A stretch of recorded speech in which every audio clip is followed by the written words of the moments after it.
don't know what my mum would have said when somebody says he's the voice of reason and, what did you say, experience, goodness me. But heaven's sake, I've done 40 years in this business and I'm not sure whether I want to stay on in it, but it's given me a career of one of which I'm very, very passionate. And thank you, Phil, for starting it off, because I've listened to his presentation on many times, and it's always been one which has something new in it. So, and I hope this one will have something else as well. Because I'm honoured to stand here today as the immediate past chair of the HCA, and it was in that capacity that I was asked to sit on the review panel. So I stand here giving the response to that, but also raising this question about what can we all do to help, because I think it is a collective. Phil's touched on this thing about talking about a changing culture, and that's very much a trendy kind of thing which a lot of organisations are looking at now, not least the NHS. And what we're saying here is this is a big, big change of what we're trying to do with hospital catering. And those big decisions, well, they really need big commitments. And now is the time for us all to be showing that commitment. And what we're seeing is, when we went round with the hospital food review, was those hospitals which are really being successful in one way or another really have the buy-in of everybody across the team. You know, so if you've got an engaged board, that really helps move the wheels on getting this going. But I'm standing here now at the moment wearing two hats, figuratively, of course. And I want to touch on the 8 categories that we're talking about in the recommendations. But my first hat belongs to the HCA. Now, Phil spoke about the expert panel and the supporting group, and I assume that the associations fit into the critical colleagues group there.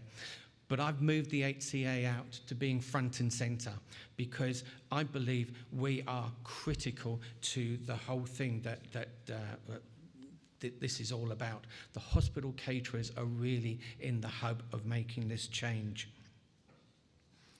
The second group that I want to address is at the top. It's the FM providers, and forgive me, I've done 30 years more with ISS, so that was the handy little logo that I just might have had for all the contractors there. But I honestly stand here and I recognise and praise all the work that our other fellow providers have given: Compass, Medirest, Sodexo, Serco, OCS, G4S, Interserve, and then perhaps the food providers like Anglia Crown and Appetito.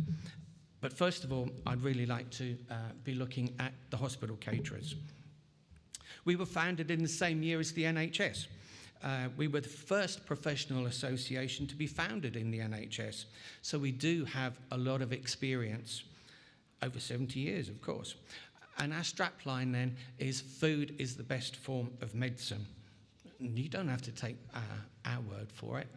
Hippocrates was given the credit of coming up with a strapline, if straplines were around in 400 BC. Okay, but it's still current today. Dr. Rupi Ajula was giving a talk at the mentoring session, and he's talking about food as being medicine in 2001. So it is as relevant today as it was 400 BC, so 2,500 years ago. One of the things that came out from the review, and I was really pleased to see that it was there, is the statement that every hospital must have an active membership of helpful professional associations, for example, the BDA, the British Dietetic Association, in particular, the Food Services Specialist Group and the HCA.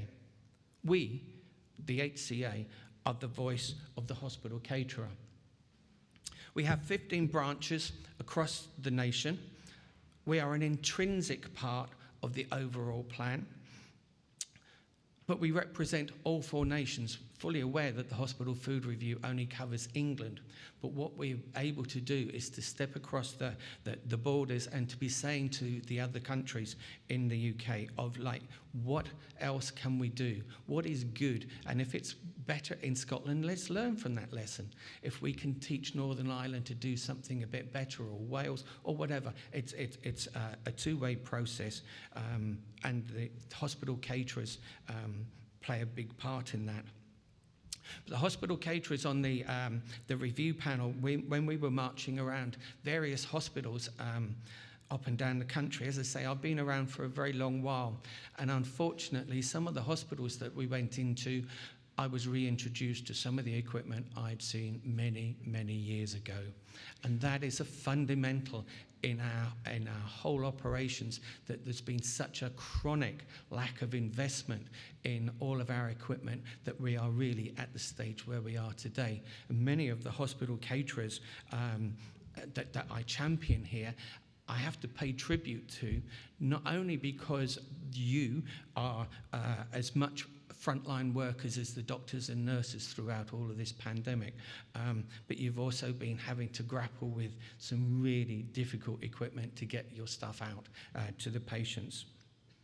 And the HCA say we champion not just the managers, but all the frontline workers. And we've got to capitalise on that. We've got to start to get this message out because, and I know there's some people in the room that I've been using as examples on this. Some of the stories that we've had through COVID have been really heart-rending. You're saying it's very emotional. Believe me, what you're doing is very emotional. And some of the things that we've had out there have been great. What we've also been seeing, though, is the collapse of the rest of the hospitality industry.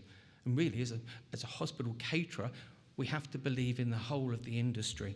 And what we've had is people coming into our part of the industry because they've got nowhere else to work. And cooks like to cook, okay? And what we've been seeing is even Michelin-starred chefs coming into the NHS and saying, can I help? I want to do something. What I don't want to see is, and I've heard one or two examples already, is as those restaurants are opening back up, they're getting a tap on the shoulder and they're going back out into the rest of the business. We've got to keep some of those people, and we've got to keep them with the passion that we have as hospital caterers, because we really make the difference. The association allows for the networking of all the teams around the country. And what we've found in the pandemic is that Teams and Zoom have become our best friends. What we are seeing in the branch meetings is a lot more catering managers coming to these meetings because they can jump into it. Once the meeting's finished, they're already back in their own offices, and it's a lot better way of getting people together. But what we can do in those meetings is to network and to be providing advice. And some of that advice will be around things that we're talking in the hospital food review. So that's things like menu planning. It's like the retail. Retail is getting back on its feet on the high street, and I know that it's a big struggle to get some of it back on its feet properly in our current hospitals. We're talking about things like food safety and enforcing the standards, all of which are part of the hospital food review. But the hospital caterer is also facing other things as well. We've got Natasha's Law came in earlier this month with all the labelling responsibilities that comes up with. We also have the calorific information looming on the horizon as being something else which we've got to do. If I am a basic catering manager working in my own hospital without any regional or other support, where else can I turn? Apart from the Hospital Caterers Association, we are there to be providing that advice so that nobody has to work alone. We also believe in Old Dogs Like Me and many others within the HCA. We look to mentor the younger people to come into our business. I'm passionate about it, and as I'm getting to the age that I am now, I'm passionate about having other people coming in and taking up this baton, because I can't go on for much longer, honest.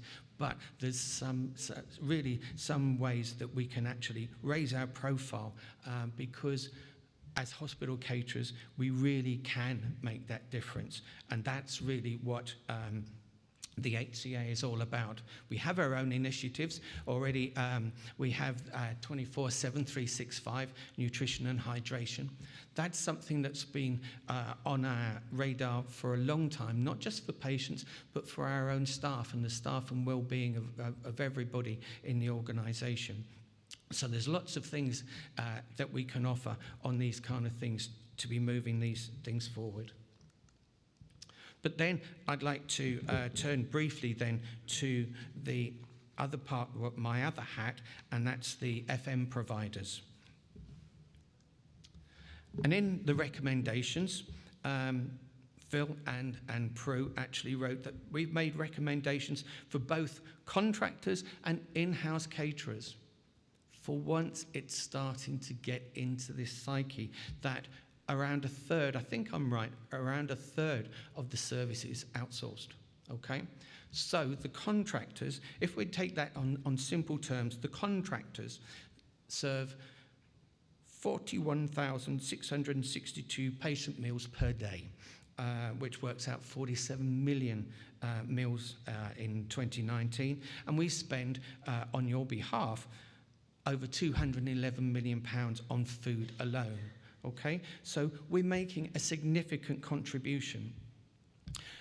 And that recommendation there isn't unfair. In fairness, we as a body, as the outsourced organisations, we have areas where we can improve on, and we know that, but we're always ready to learn. But we've got so much more to offer, honestly. Phil talked about the power of 3 and then went on to talk about the power of 4 with the patients and so forth. But I'm really pleased that he's picked up the language which I've been talking about for a little while now, and it's the power of partnership. All of us working together to get the aims of the hospital food review out to everybody. And I really think that sort of this really fits into everything that we're talking about, and in also with Fiona's talk first thing this morning as well. Global companies like ISS, Compass, Sodexo, we offer enormous opportunities to share our expertise. One of the examples that I was talking about only this morning as we came in was ISS Singapore had a system that we thought might work over here in the UK. So we got the guys to come over, and then the UK guys started working with them to share collaboratively what we needed to do to make the whole of our service work that much better. What they did was they said, well, we can do this, and well, we can do that, and well, I need to do this. And within a very short space of time, they've put together a system that will actually work so much better in having a direct link to everything that we're doing across our services. And you, as the customer, can actually see that in real time. This is sort of the things that we're talking about that everybody in the NHS should be having their opportunity of tapping into. And I know, because I don't know if he's actually in the room, but yes he is, I can see him over there. One of my old pals is working with a company at the moment that can actually get their systems tapped in directly into the patient transfer system.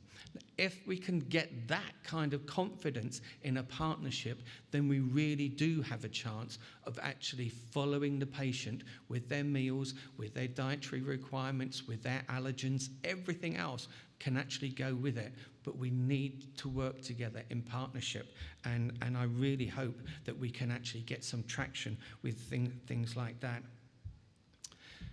Commercial companies, yeah, okay, we have to make a margin. Some people call it profit, okay? We have to do that because that is the nature of what we do.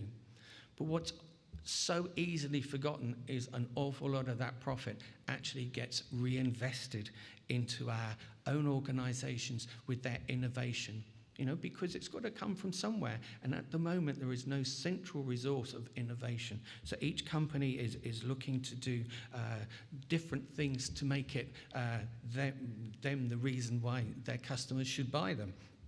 We're talking about robotic trials across the country. A number of companies are trying that. But other things that perhaps we haven't really tapped into so much is, I'm talking about how badly the equipment is, the bad state of the equipment at the moment. You know, how many of you have actually looked at leasing your new equipment as opposed to having it on the balance sheet with the capital expenditures and so forth, you know? Companies out there can work really well with you in those kind of things. The data and the digitization, as I say, is something that these companies are dealing with on a daily basis and sorting their own businesses out, you know. It's not, well, I mean, maybe some of it is rocket science. I don't know. It's above my head. Well, that's not too difficult. But it's something which each of us can actually work in. We also provide training academies, and I notice that they're popping up all around the country with different people recognizing their benefit. But how many of our NHS customers, how many of you are putting your hands up and saying, that's a great thing. Can I send my staff to have some training too? Okay? It's a collaborative thing. If we've got it, let's use it. Okay? It's like the MRI, isn't it? You know, in the private sector, they really sweat that asset. If we've got training academies, let's do the same. Let's be doing it. Is there any reason why we can't do night schools in our academies? I don't know. Let's look into it. But training is something which we have to really recognise across the board. Which brings me to the chefs' academies. And I think this is where we've got to invest the most. Because if we don't have chefs in our business, we don't cook food. So if we don't have that ability, then the delivered meal system becomes the only route to the patient. And a lot of people don't want that, but we've got to recognise that we need those chefs to be having the ability to do that. And on that, you know, we're talking apprenticeships and so forth as well, but I really want to give a big shout out to Compass on this, because Compass allowed Nick Vardis to come into the NHS to provide this Chef's Academy. And what he and Steve England are doing is, I think, a massive, massive contribution to everything that we are trying to do here to raise the standards of NHS food. Because, as I say, I'm pretty passionate about it. It's got to go on. And I think that with the hospital food review, this is the way that we can move things forward.